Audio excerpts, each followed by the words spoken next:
Туғандар, амансыздарбы, тынчсыздарбы? Кандай жүрөсүздөр дегендей. Кайсы полималардын арасында жүрөт деп таң калып атсаңыздар керек. Мен бүгүн Кытайдын Гуанчжоу деген шаарындамын.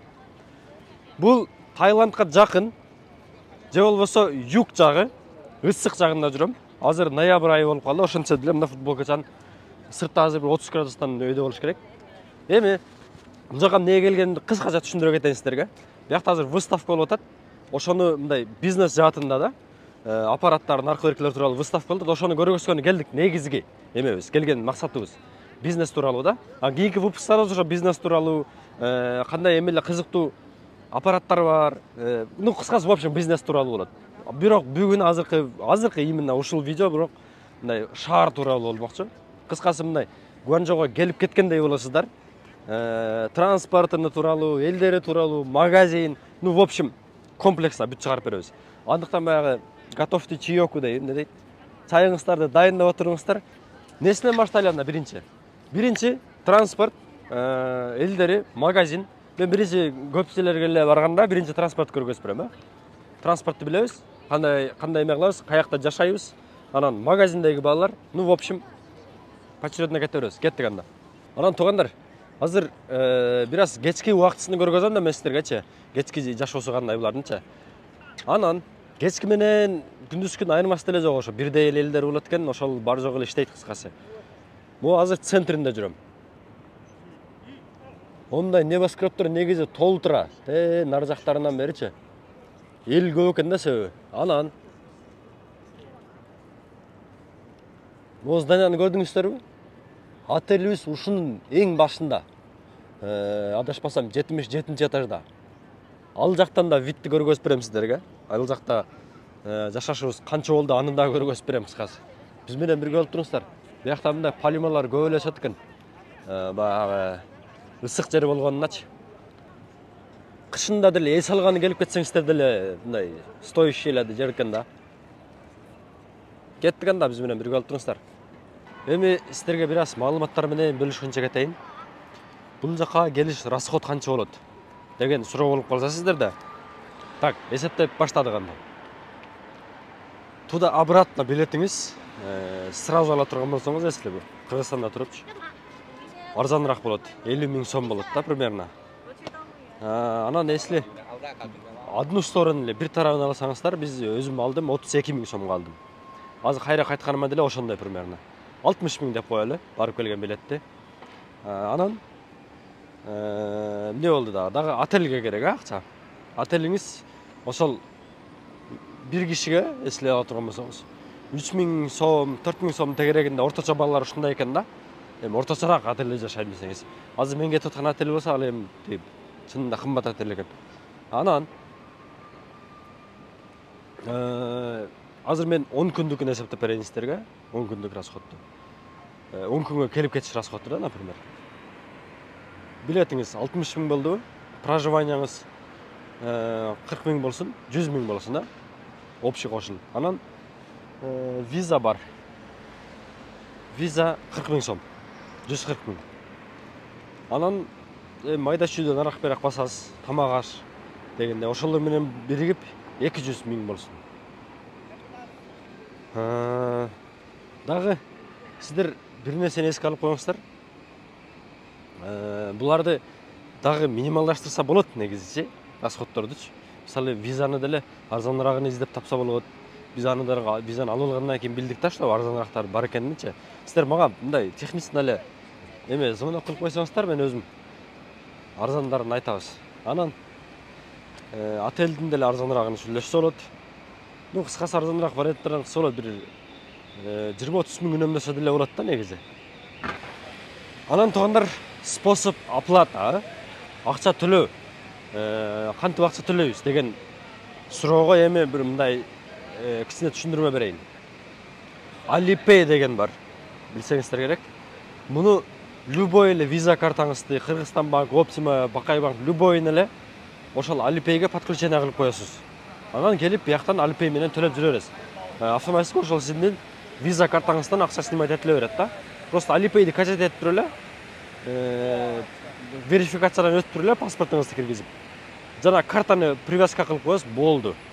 ошо менен бүт бар жокто жүрө бересиздер.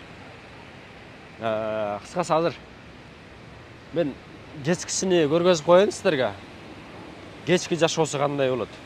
Ошону менен баштайбыз, анан кийинки чыгарылыштарыбыз буюрса жакшы мындай бизнес тууралуу болуп кетмекчи. Антан биз менен бирге болуп туруңуздар. Кытайдан бир байкаган нерсем аябай эме экен, жашыл. Азыр биз именно баягы эме жагында жүрөбүз, Таиландга жакын жагында дедим го. Таиланд, Вьетнам ушуга жакын жеринде жүрөбүз. Мындай пальмалар бүт эле жердечи. Анан гүл, в общем, жашыл шаар. Анан дагы эмесин айтайын, күн жылуу. Азыр ноябрь айы болуп калды, почти ошонун өзүндө деле 30-35 градус ысык болуп атат. Кыскасы азыр жай да мындай айткандачы. Анан мендей болуп сиздер да курткаларды кийип келип албаңыздар. Мен через Кыргызстан келдим эле. Куртка 2 кабат шым кийип алып келгем да. Бияктын же прогноз погоданы да карап коюп турмун. Тил жөнүндө 1-2 маалымат тугандар. Если англисчеңиз болсо жүрө бересиз. Мо кытайча менен кытайча бар жерде, жазуулар бар жерде астына англисче дагы кичине кылып жазып коет экен. Так, эми Кытайдагы машиналарды бир-бир көргөзүп коеюн сиздерге. Биз ойлобоңуздар, бүт эле аякта Лисян, Бивайды айдап жүрүшөт депчи. Мына, бу жакта немецкий деле көп айдашат экен булар. Мерс, ошол эле мо Альфард, Альфардтын жаңысыбы, мо Хондабы. Мо BMW. Анын өздөрүнүн маркалары дагы эми көп, повседневка айдап жүрүшкөндөрчү. Анан Мерс, BMW-лар деле жок эмес да, бар. Анан мондай өздөрүнүн жана Эйон деп коебу, же Айонду. Ошондой машинасы көп экен. Мына могу дагы өтүп кетип атпайбы ошондой. Жолу жөнүндө айта кетейин да. Мындай эмелер, мотоциклдар, наркы эмелер элдерге аралашып жүрүшүп берет экен. Элдерге деле, чоң жолго деле аралашып жүрө берет экен. Пешеходдон машиналар пропускать этпейт. Сиздер өзүңүз карап өтүшүңүз керек. Машина жок болсо анан өтөсүз. Мен баягы Кыргызстандагыдай деп ойлоп келип алып пешеходдун жанында тура бересиң да качан токтойт экен депчи. Андай жок экен. Анан мондай скутерлер аябай көп экен. Дагы бир эме айта кетчү нерсе. Скутерлер көп экен деп атпаймынбы? Элге аралашып эле жүрүшөт да. Эмелергечи, чоң жолдорго. Маселене көп болгон сайын тугандар. Ушундайга көнүшүбүз керек да, негизичи мындай скутерлер менен аралашып жүргөнгөчү. Азыр бизде вообще эле скутерлерди коюп кетип атпайлыбы, водительдерчи. Андай болбой, водительдерибиз көнүш керек ошол нерсегечи. Себеби маселене көп болгон сайын элестетиңиздер, бардык адамдар бирден машина айдап алса. Шаарга машина батпай кетет да туура. Ошол себептен водительдерибиз көнүңүздөр. Мына монголар деле азыр аралашып эле кетти биз менен. Хоть эме пешеходго деле аралашып жүрүшөт, чоң жолго деле аралашып жүрөт. Эч ким бир коюп кетип аткан, бир сүзүп кетип аткан нерсени көрбөйсүз. Андыктан скутер, мопед, самокат, велик ошолор менен чогуу движение кылганга, мындай шаарда чогуу жүргөнгө көнөлү эми. Анан туугандар, мондай ресторандар эмелер жөнүндө айта кетейин, тамак жөнүндө. Тамак, адал тамактарды тапсаңыздар болот. Уйгурлардын ресторандары көп эле экен. Эмеден интернеттен карап туруп эле. Шинжан деп коелу. Шинжан ресторан десеңиздер, же түрктөрдүкү дагы көп экен. Туркиш ресторан десеңиздер, жакын жерлерде түрктөрдүн ресторандары келип чыгат. Мен азыр аяка деле барабыз эртең. Аяктан деле көргөзүп берип коем сиздерге. Андыктан биз менен бирге болуңуздар. Кытай тууралуу бүгүн көп нерсени сиздерге айтып беребиз. Ушундай оживленный жер туугандар. Мындай тамак, бар жок тапса болот кыскасычы. Анан ушул жерден эми туугандар сиздерге бир жакшы сураныч. Мен ол жаққа инстаграмымды қойып қоям. ismailov.global. Эми мурдакы эле инстаграм просто өзгөртүп койдум да. Ошол жакта бүт процесстин баары ошол жакта болот. Эми толугу менен өтпөйбүз. По возможности YouTubeга деле чыгарып берип турам. Бирок жанагындай майда товарлар керек болуп калса сиздерге, эми азыр Кытайга келгенибизден максат ошол болуп атат да мындай.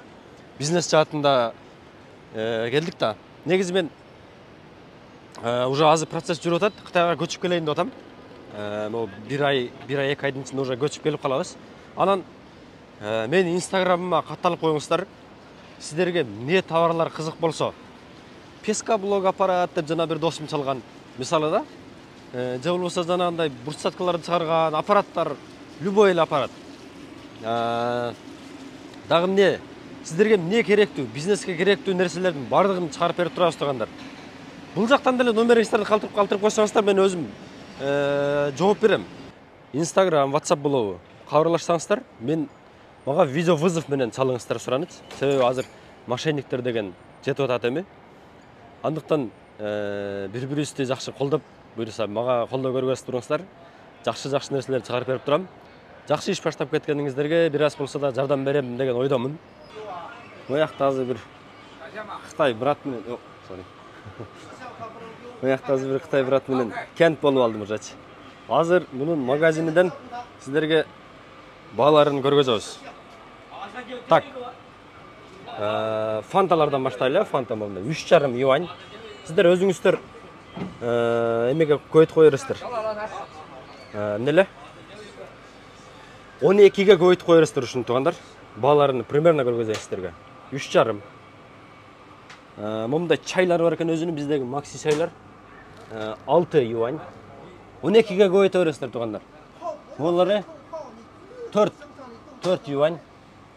Алан момундай эмелерин түшүнбөдүм чын. Спагеттиби эмне? 6 юань. Чипсыларды көргөзөйүн. 8 бул дагы. Коланын момундай кичинекей бар экен. Бул кола жөнүндө айта кетсем, бул өздөрүнүн коласы. Coca-Cola'nın Кытай эмес үчүн чыгарылганы 78 цент. Ошондо канча болуп калат бул? Жок, 4 юань экен, 4 юань экен. 10го көбөйтө бересиздер, 12ге. Дагы эмнелерин көргөзөйүн сиздерге. Бул обычный эле жана ларёкта эми. Шампуньдардын баасын көргөзөйүн, 32 юань дейт. Дагы эмнелерди көргөзсөм сиздерге, эмнелер кызыктуураак. Сууларын көргөзөйүн, а? Мондай бир чоң суусу, молары 8 юань. Ошондо 100 сом тегерегинде болот экен, а? Кеттик. Коланын стандартный 4,5 дейт. 12ге көйтө бересиздер, а, туугандар? Спиртнойлорду көргөзбөй эле коеюн эми. Так, дагы ошол суулары биздегидей эле 50 сом, 60 сом. Кыскасы продукттардын баасы ушундай. Жакшы. Тамаша көй жакшы эме экен. Кыскасы ушул жерге келе бересиздер. Адресин да калтырып коем сиздерге сөзчү. Жакшы туруңуздар. Кеттик анда, биз жолубузду улайбыз. Буякта ойнойн ошодо. Анан автобус. Автобусту айта кетейин туугандар. Автобус 2 юань. Же болбосо 24 сом бир чыгышыңыздар. Арзанбы, кымбатпы? Менимче арзан. Себеби биз Европада көбүнчө көрүп калганбыз, Лондондо жашагандан бери көп убакыт, билесиздер. Бир түшүбүз 250 сом болчу да, яктачы. 200 сом беле ушундай. Кыскасы вообще эле кымбат болчу да. Анан буякта 2 юань төлөйсүздөр. Жана Alipay деген айттым го. Ошо менен эле төлөп коесуздар, QR код менен. Болду. Бир чыгышыңыздар 2 юань. Так, туугандар, мынтип отельге да келип алдык. Азыр сиздерге рум-тур кылып коеюн, кыскача. Ачып беребиз. Отельге бирок сөз жок. Чынындачы. Көргөзөйүн, бир тарабынан эми. Бұл 5 жылдыздуу мейманкана болуп эсептелет туугандар. Бир тарабынан көргөзүп коеюн сиздерге. Мына киресиздер. Бул жагында болсо санузел. Санузелди көргөзөйүн. Анан мен жана киргем мына. Нерсе жактадамагачы. Бuyakta мындай телевизорлордон бери бар экен да. Анан кез буякта жатчу жер, тамактанчу жерлер, рабочий стол. Буякта пештерибизди коебуз. Анан туугандар, буякта байкаңыздарчы. Вид прям шикарный. Ушундай кыскасы. Гуанчжоу бүт көрүнөт экен да. Эртең менен кисе жакшы болсо керек бияктынчы. Көрдүңүздөрбү? Анан туугандар баасы дагы ошого соответствующий болуп атат. Бул жактын бир күнгө калыш $300 өйдө болот экен. Ушунда 2 кишилик снимать этсеңиздерчи. $300 болот экен. Эми бул биздин мерка менен эми кымбат эле. Бирок 5 жылдыздуу мейманкана. Эмеси шарттары бүт жакшы да кыскасы. Бүт кыскасы ушундай экен туугандар. Анан эме бир айта кетчү нерсе. Баягы кыргыздар негизи эмебиз го. Мындай бири-бирибизди жакшы колдойбуз да, негизи ошол жерибиз мага өзүмө аябай жагат да. Азыр бул жакта болсо бир терезе чыгарган bir biznesmen байке бар экен да. Мен өзүм негизи аэропорттон эле таанышып калдык. Анан ошол снимать этип берип койду да. Жүргүлө жакшы жумуш баштап атырсыңар депчи. Агал байкеге деле чоң ыраазычылык билдиребиз. Анан туугандар, мындай бул кымбатыраак экен действительночи. Бирок ошого баасына толук стоящий. Мен анысына мындай спорт этпейм да. Анан кийинки чыгарылышта да мындай арзаныраак варианттарын деле көргөзүп берип коебуз. Мындай арзаныраак варианттар деле бар экен. Мисалы Кыргызстандын меркасы менен карай турган болсок, бир 1000 сомдун 1000 сомго деле жетпеген немелер деле бар экен да, мисалычы. Отелдерчи, гостиницалар. Аяктарды деле мындай ушундай кыскаса көргөзүп берип өтүп кетем. Анан сиздер туугандар процесс көбүнчө биздики Инстаграмдан жүрөт. Мен Инстаграмыма катталып коюңуздар, суранат сиздерден. Мен мурда Англиядан деле видеолорду чыгарып берип турганда, через YouTube аркылуу мага толтурадан подписка кылган да. Азыр деле бирок YouTube'га деле по возможности чыгарып берип турабыз. Бирок процесстер көбүнчө баягы кыска видеолор, кыска товарлардын баары ошол Инстаграмга чыгат. Менин Инстаграмыма байланыша бериңиздер. Ошол жактан номерим дагы бар. Номериме түз байланышсаңыздар дагы болот. Анан видеовызов менен байланышыңыздар мага сураныч. Себеби анда мошенник наркотикалер деле азыр эми жетип атат да негизичи. Кыскасы мындай алдап кетет наркотик дегенден сомнение болбой эле коюңуздар. Биз эми андайыбыз жок. Мени көптөн бери тааныгандар деле билет. Бул жактан видеолорумда деле прозрачно көргөзүп берем баарынча. Хоть 10 сомдук болобу, хоть 10 000 долларлык болобу, товарыңыздарды мындай ишеничтүү түрдө буюрса жеткизип беребиз туугандар. Биз азыр жакшы жатып эс алалыдан эртең жумушту баштайбыз.